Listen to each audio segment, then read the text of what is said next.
We really underestimate the power of human presence and how that human presence can be expressed through listening. We really underestimate this. And I think also not just the value that it has for the person who's being listened to, but also how it brings us into contact. Good listening brings us into contact with ourselves and with this moment.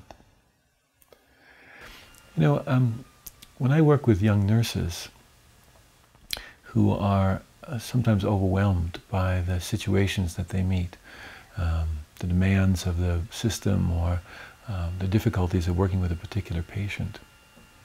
I think of one young nurse, for example, who would stay with a particular patient, and when she would leave the patient, she would come home and she would just reflect and reverberate, really. She was like a reverberating chamber, you know, rolling around the suffering of this experience of this particular patient. And she came back into work the next day and she told her supervisor, and her supervisor said, "You need better boundaries." And what the young nurse understood that to mean is that she should withdraw more from this patient who she really cared for and really loved. And so that's what she did. She gradually withdrew, and when the woman died, she felt tremendously guilty. If we had taught that young nurse to just listen differently, she would have been able to stay present with the suffering and also stay balanced in herself. One of the models that we use in listening is to teach people how to listen from their heads, their hearts, and their bodies.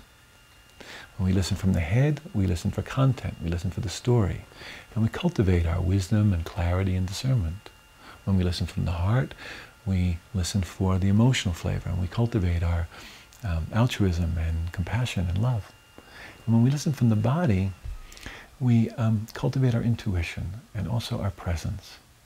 Because you see, the mind and the heart can be swept away into the past or the future, but the body is always here. If it's not, we're in trouble, huh? So when we teach young nurses how to really sense their body, how to really feel the sensations of their body, that gives them a much greater access to their emotional life and a much greater access to the clarity of their mind. So that three-center check-in, we call it, head, heart, and body. If we could teach nurses to learn to listen from those different centers, they would have a more complete kind of listening, they would be able to stay more balanced in their own selves, and it would be much more available to the people that they serve.